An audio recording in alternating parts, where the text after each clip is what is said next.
Okay, so abstract classes are nothing but a class type where few methods can be a concrete methods, few methods can be a abstract methods. Abstract methods are nothing but methods without implementation. Concrete methods are nothing but methods with the implementation. Okay, so can you instantiate abstract classes? Can you instantiate abstract classes? No, we No, can't. sir. We can't instantiate abstract classes because the class okay type is abstract. Hence, we can't instantiate abstract classes. Okay. Can you extend abstract classes? Yes, of course, we can extend abstract classes to another abstract class. Okay. We can also extend abstract class to the another class, that means derived class. If the derived class is some XYZ, this XYZ class supposed to be implemented all the methods declared as abstract in the abstract class. Okay. So just look at here, there's a very simple script, abstract class ABC. Inside we have a method called display. So it's a concrete method. That means we have implementation. What about this method? See, public abstract get value. It is abstract method. It is simply a signature of a method. That means it does not have any implementation. Okay. How to instantiate? We can create a class, another class, and we can extend this abstract class. But can you define this class or create a new object? See, this is not allowed. ABC obj equals new ABC. It's not at all allowed because it's an abstract class. Okay, it's an abstract class. Look at the syntax.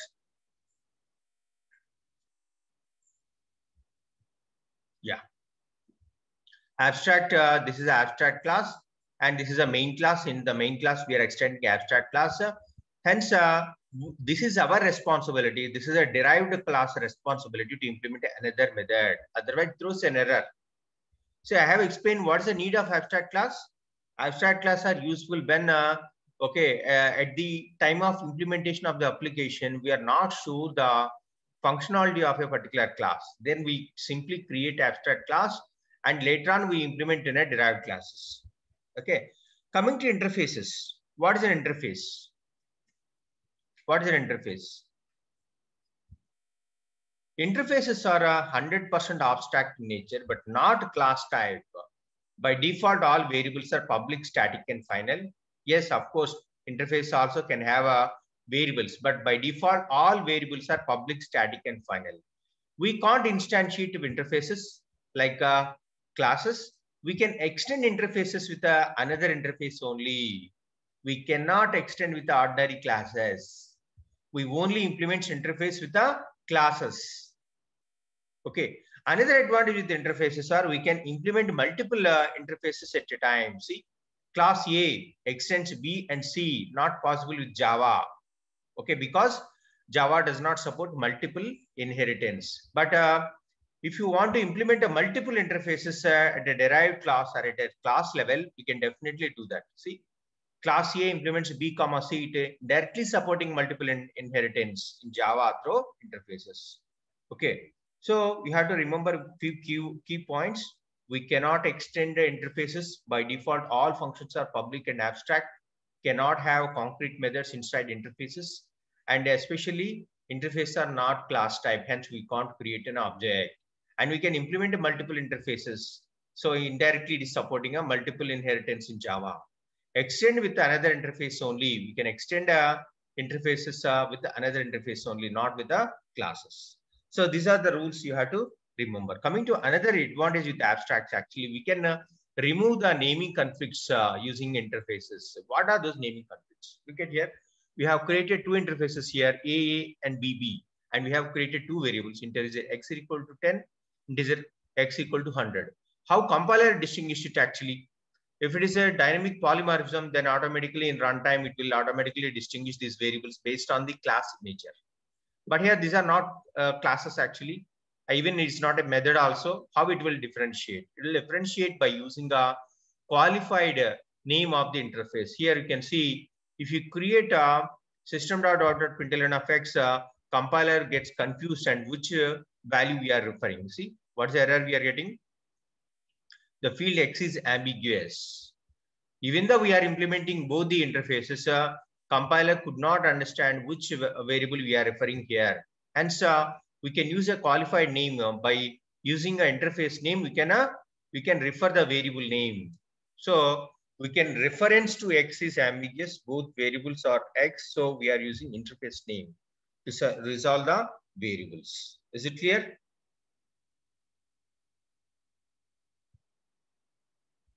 Is it clear? Yes, sir. Yeah.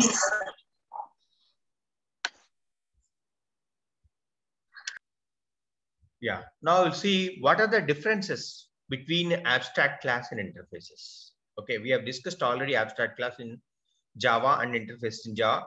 Then what are the main differences? See, abstract class can extend only one class or one abstract class at a time.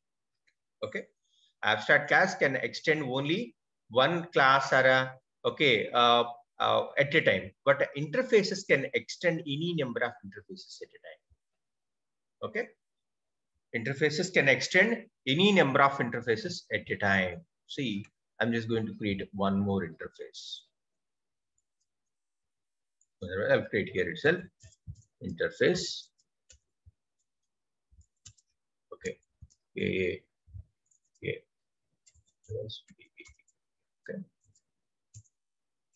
Right. Now extends A, comma, BBB. See, there's no error. There's no error because interface can extend. Okay, interface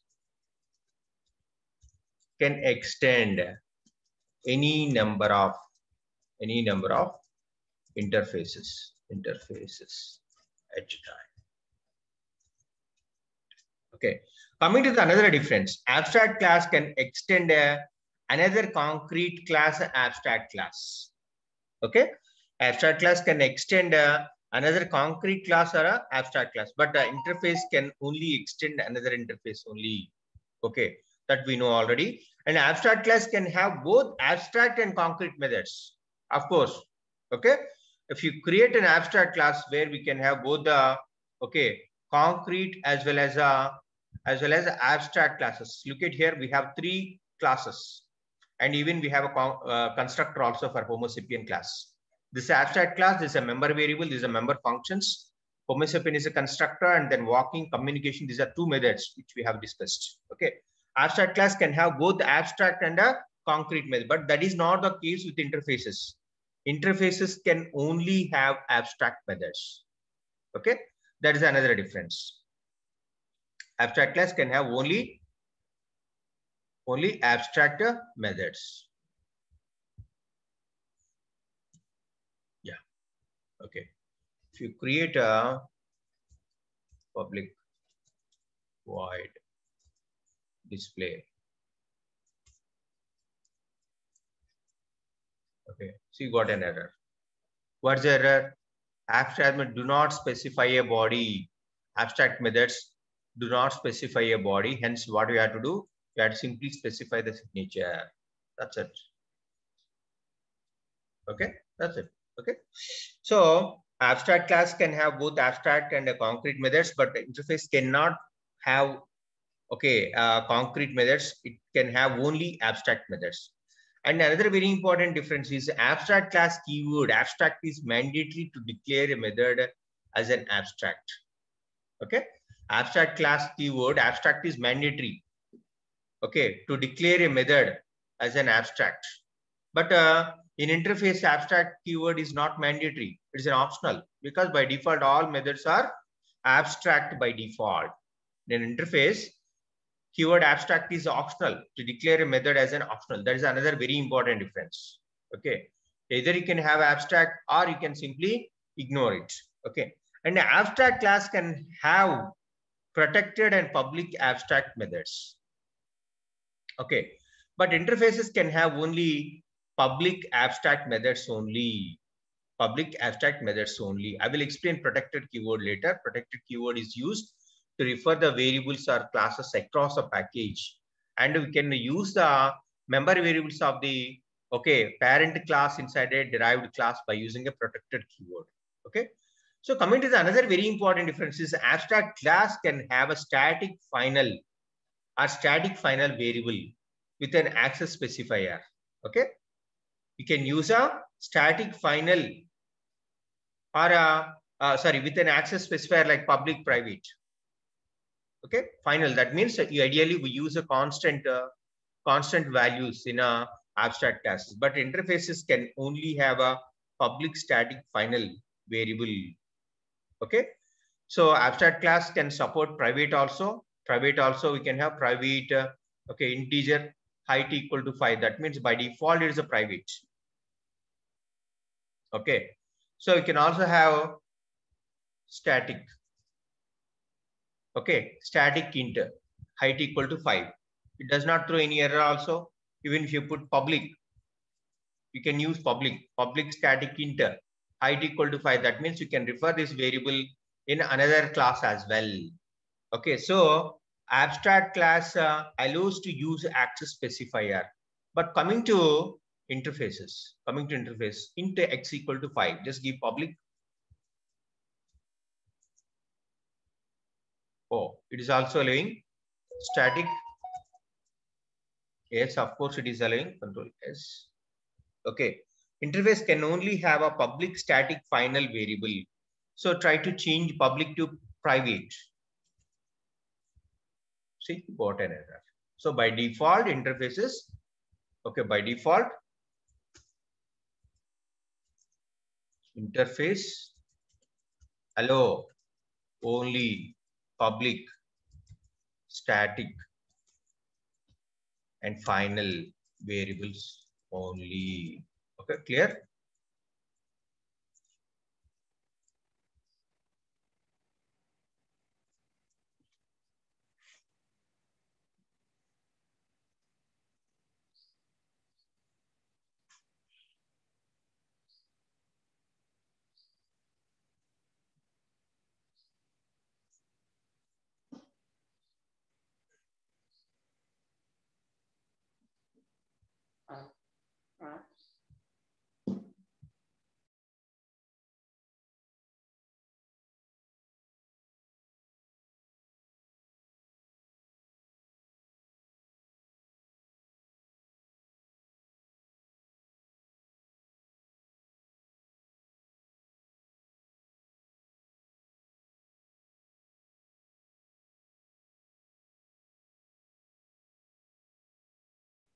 Am I audible? Please respond. Yes, sir. Yeah, audible.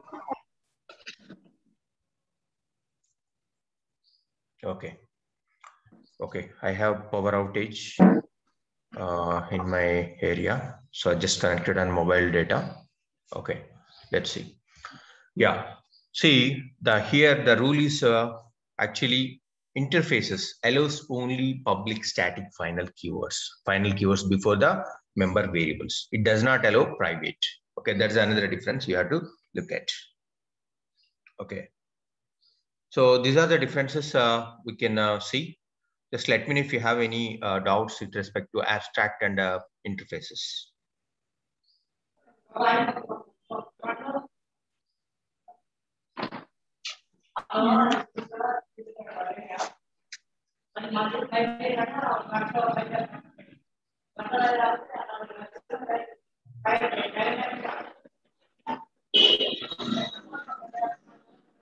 Any doubts in abstract class and okay, interfaces?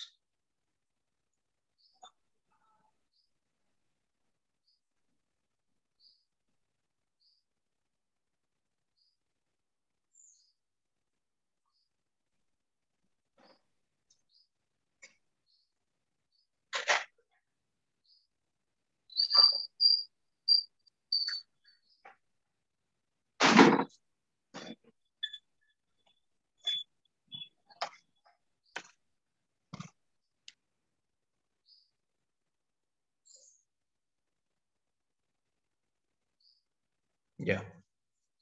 So these are actually a bit advanced topics which we are discussing actually. Let's see now one more topic. Okay, called So polymorphism is over. Type of polymorphism, static and dynamic binding. We'll see. What is static and dynamic binding? See, words are different, but there are no need to think they are very difficult topics. They are very simple. Let me check. We are getting an error here. Interface to add unimplemented methods. Okay.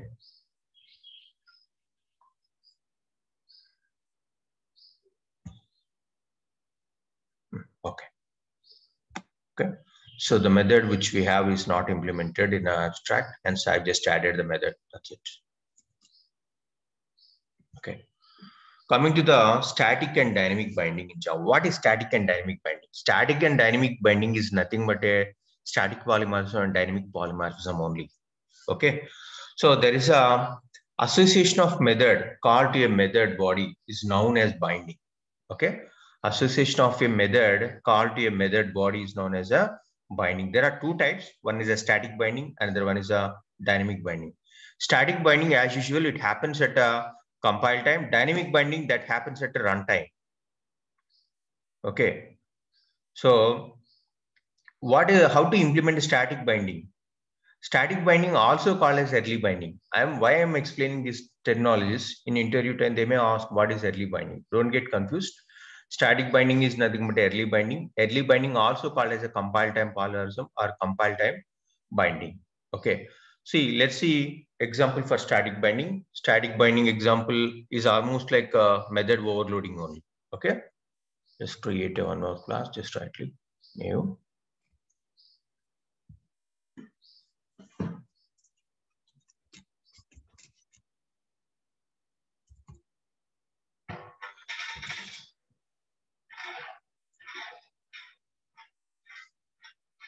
Yeah.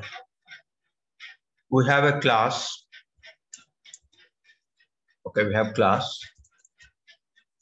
Okay, employee, otherwise human. Okay.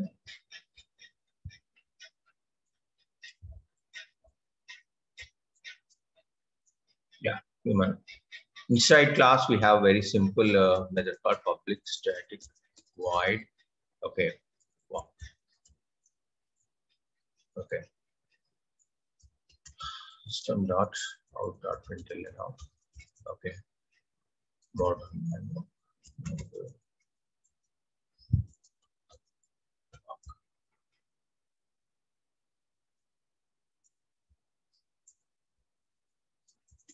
Okay.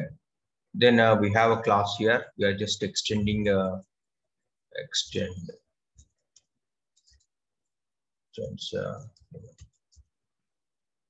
Fine. Now, what we have to do, since we are extending, we can also actually change the method. So it's almost like okay, overriding, method overriding. You can write public.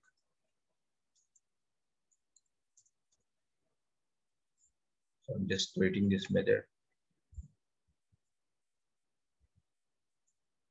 Yes. Okay. Here.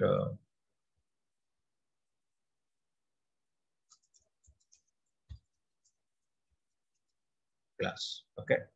Then coming to, we have a public void static main, and then public static void main. This is a main method. How we are going to refer actually? So reference of the type, the class type human and an object.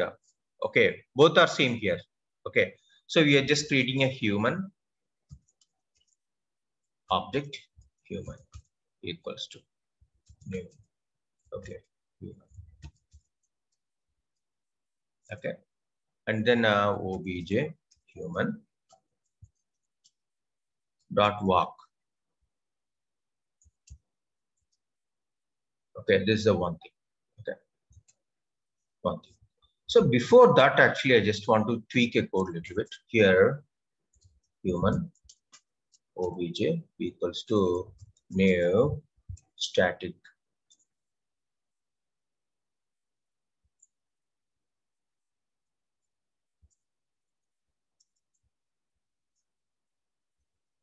Okay. See what we are referring, actually, we are reference is of human type. It's a human type. and object is actually static binding 003 type. See, the reference is human. Reference here is human. But what type of object actually? Object, but object type is a static binding 003. Okay.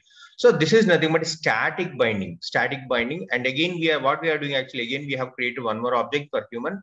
And then we have created new human. And then object, object human dot walk. This is fine. Absolutely works fine. But what about obj dot walk? It also doesn't throw any error. So look at here. What's the warning we are getting? The static method walk from the type human should be accessed in a static way. That's fine. It's a warning only. You can ignore for time being. So now tell me, what is the output now? What is the output we do get? Any guesses?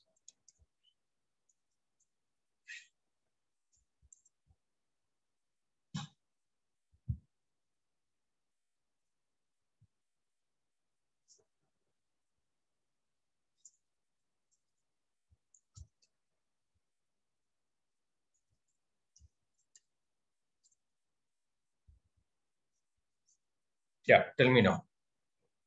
What's the difference between all three? First, we have created an object called human, and then we have assigned, we have created a reference of human, and then we have assigned the object of void type in line number 19. Coming to line number 21, where we have created a reference, we have already, and we have created an object for a human only. So with line number 21, we don't have an issue. But what about line number 19? What happens if you execute? Nothing actually, it automatically become a human. Static binding 003 become a human because we are assigning a object to obj. What type it is? Human. Automatically this object become a human. Then it invokes a method that is defined inside a human only. So this method gets invoked. Just remember this. This is nothing but a static binding. Okay. Or also called as early binding. Just run as a Java application. See, all three methods has printed a function. Executed or invoked the function from a human class. Is it clear? But there is an issue. I want to execute walk, but it is going to human because of static binding. I want to resolve this issue. We can resolve this issue by using a dynamic binding or late binding. Okay, dynamic binding or a late binding. See, when compiler is not able to resolve a call for, calling a function at a compile time, such binding is called as actually dynamic binding or late binding. Okay, method overriding is a perfect example for a dynamic binding. Is it clear? Okay. So dynamic binding, as in overriding, both parent and child classes have same method. In this case, the type of the object always determines which method needs to be executed. The type of object always determines which methods needs to be executed. See, what is the object here? On right side, whatever you have, it is called as object type. Okay, this is actually a reference. Okay, let me tell you. Human obj is a reference of a human class. Okay, coming to new static binding 003 indicates okay, so object of a class, a reference of a class and object of a class. Even though if you assign object of a class to a reference, okay, it's still referring the method that is defined inside a parent class, or called as a reference type object. So how we can resolve it? We can resolve it by using a method overriding. Okay. See, I will give one simple example. Again, I will take the same example.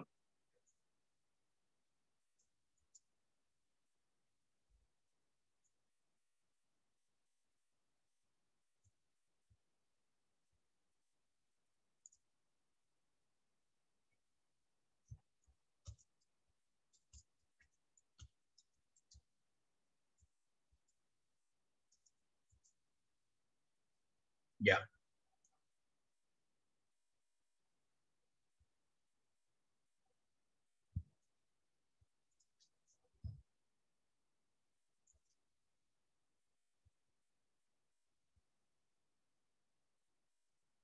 That's fine. See, we have created again a human one class, and inside that we have a walk method. Okay, after that, what we are doing is just extending a human, and after that we just have created overriding a method inside actual class or derived class. We are just overriding a walk method. Just overriding a method. Overriding method walk. Okay. After overriding, what we are doing, we are using simply public static void main, and here we have created a human and this one. That is fine. Simply change dynamic binding 0. Yeah, it's already changed dynamic binding 004. After that, what it is actually, it means the reference of a human type and object is actually a dynamic binding type. One thing. Second thing, actually, one more. We are just creating one more actually here. Yeah, this is fine. Then coming to a reference is of human type and object also a human type. Okay, reference is a human type and object also human type. So we don't have any issues here. We don't have any issues here. Okay. Now just create a human one. Human one. And this one is human one. I'm just changing the name of the class. Not doing anything. Okay. Finally, obj.walk. Okay, that's absolutely fine. Obj.walk. So let's fine. Obj.walk. And then next one, obj.walk and obj human.walk. Now tell me what's the difference. What you are going to get it now.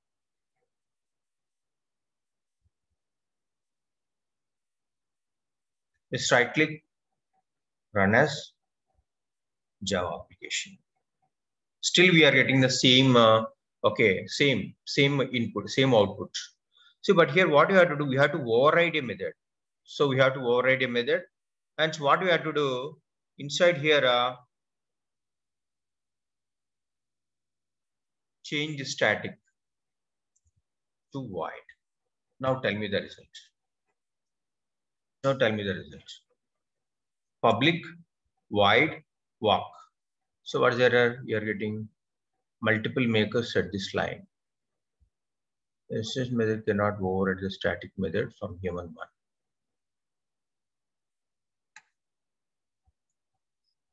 Yes, I just want to delete this also. Now tell me the output. What would be the output if you execute this program?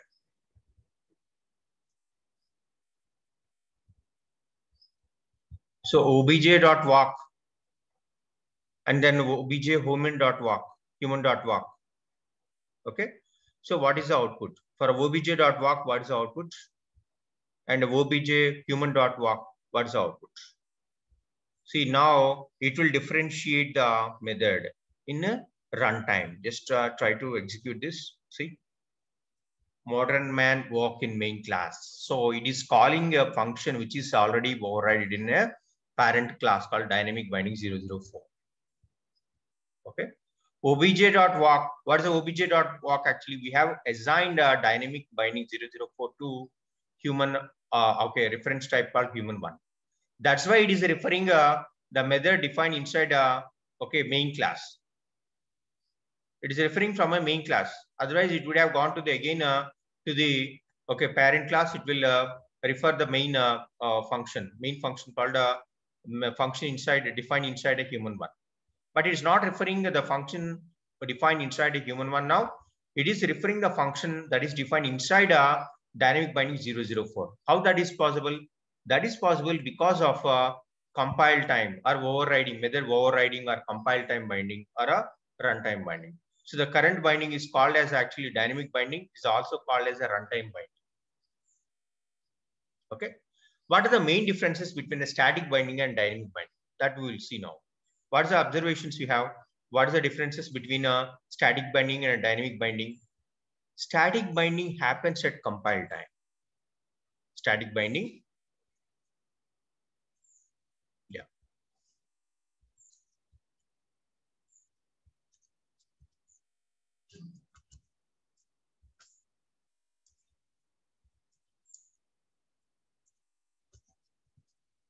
One. Static binding happens at compile time. Okay.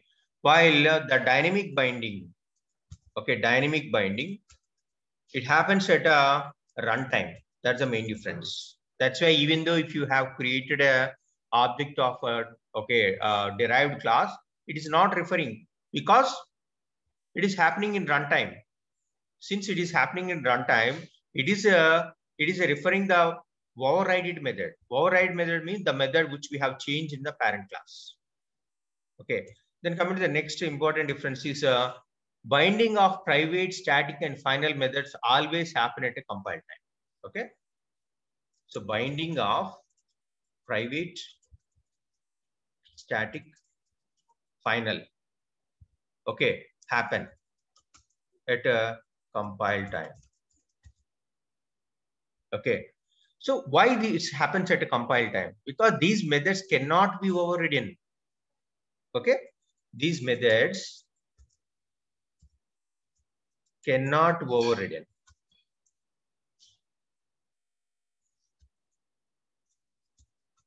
That is the reason. So we can't override private methods. We can't override static methods. See, static means those are class variables. Okay, these variables refer by the class name itself. We can't change those variables. We can't change those function names. See, look at here in our class also, we are referring directly to the class name. Because those are static. They are static in nature. That's why we are directly referring. Even though it is not a static keyword, we can refer it one way. Otherwise, we can simply use a static keywords, static methods by using the class name. See, human.walk. We can directly refer the function or variable name. I'll just give you one more example. Here, we have one more public static int, okay, int or float or long, okay, float phi equal to 3.21 f. Okay, clear? Public static float phi 3.21 f. So how to refer this actually? You can refer this actually in a public static void main. Control C, Control V. Okay, the value of phi is okay phi. See, we are able to access it because it's a public. It's a public type. That's why we are able to access it. Just make it the same variable, one more variable.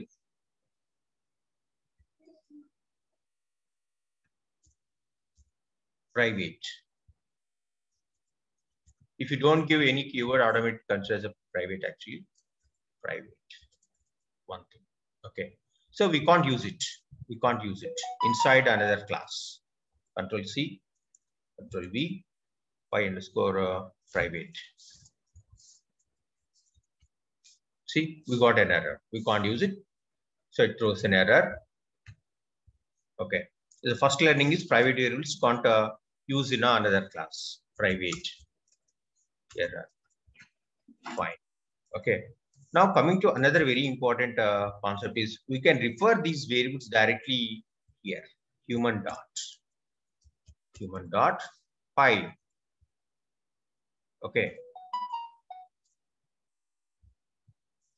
Yeah.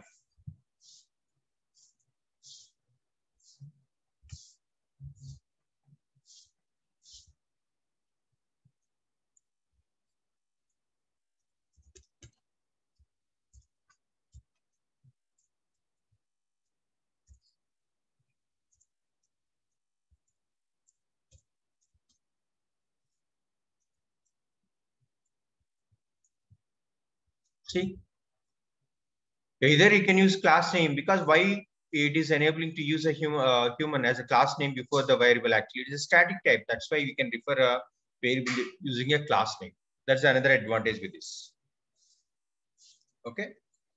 So coming to our concept, the difference between public and static binding and dynamic binding. Very important third difference is the binding of a overloaded method is static always, and binding of overridden method is always dynamic. Okay. The binding of overloaded. Overloaded means there are two concepts we have discussed: overloading and overriding.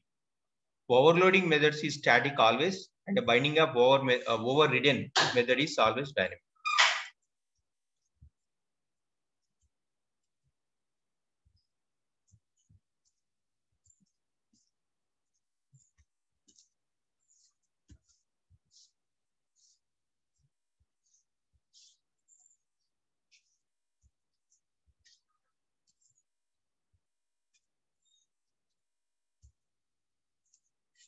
Yeah, this is all about static binding and dynamic binding. Okay. So static binding always happens in compile time, and dynamic binding always happens in the runtime. Static binding, we can, even though if you create a object of the